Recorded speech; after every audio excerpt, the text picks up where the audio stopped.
A few months ago, someone asked me a really interesting question. A question that made me stop and see my life differently. And the question was very simple. They just asked me, "What do you do?" And I realized in that moment that I couldn't actually answer them.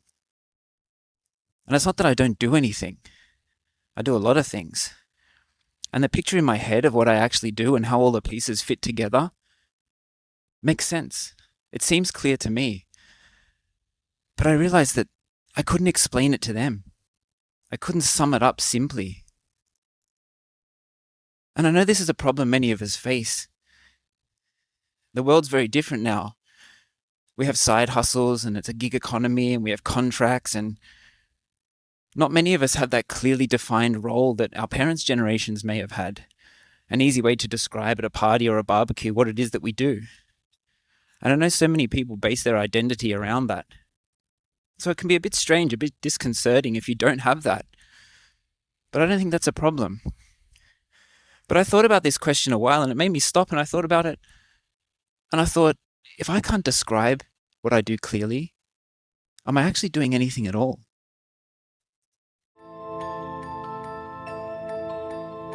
And of course that's not true. I don't do nothing.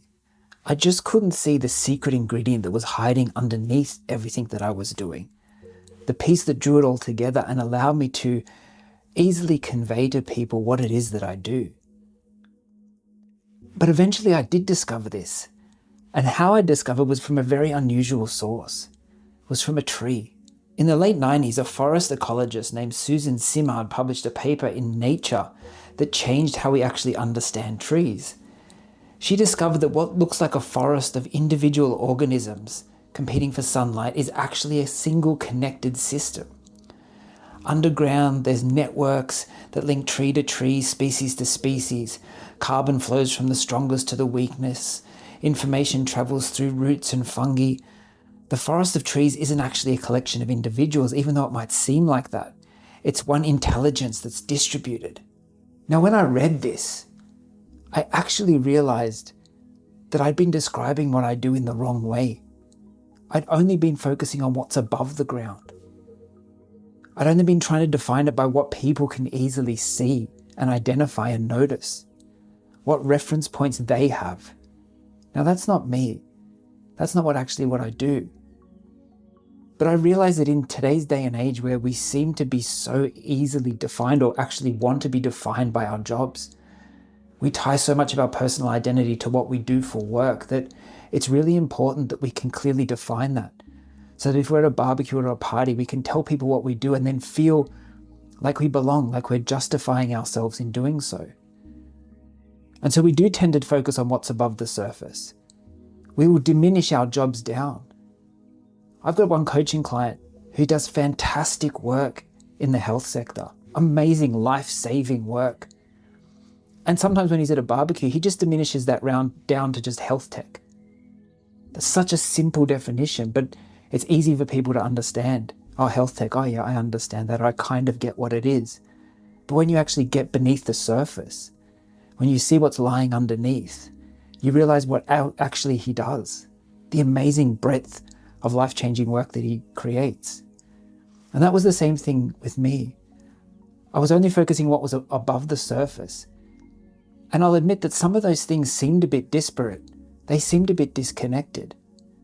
But when I saw this work about trees, I realized that it was actually what was connecting everything below the surface that mattered. Because in a traditional forest, those tree species are all different.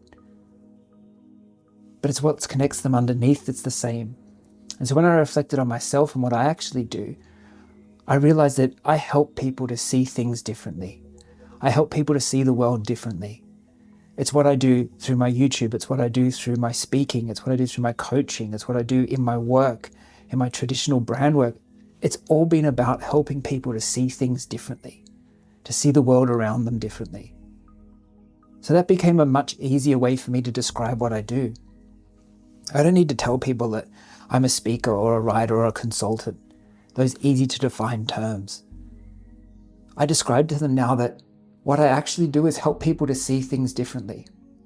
And I've found since I've started to do this, since I haven't been so beholden to easily defining myself, or the desire to easily define myself, is that I've opened myself up to all these really amazing conversations. Because when you sit down with someone and you say what it is that you actually do, what it actually is that you're passionate and connected to, they open up because you're being honest. You're actually sharing a piece of yourself with them. So when I tell people this, that I help them to see the world differently, they're immediately curious. They want to know more. Whereas I know if I just said, oh, I'm a consultant, it would shut the conversation down. And I wouldn't get that opportunity to connect with them, even if it's just for a short period of time. And doing this has also helped me as I try and plan what I want to do, how I want to help more people. Because no longer am I confined to a traditional medium or a conditional channel. I'm able to explore more and see where that opportunity, where that desire to help people to see things differently takes me. And it's opened me up to so many new opportunities. Not only am I meeting new people, but I'm seeing all these new opportunities to help other people to see the world differently that I wouldn't have considered before if I just stuck in my lanes. And that's my observation for you this week. Stop worrying about what's above the surface. Start focusing what's underneath. Because once you do that, once you actually realize what that connective tissue is between all the different things and the different elements of your life, you can really start to create a life that's meaningful to you, a life that's connected, and a life that starts to move in the direction that you want it to move in. Because you will have more ownership over this. It will create and connect with a deeper sense of who you are. And when you're living like that, when you're living with a much closer connection to who you are and what you actually want to achieve, then you find yourself open to so many new opportunities to have deeper and more connected experiences, to live a more connected life. I hope this observation has been helpful.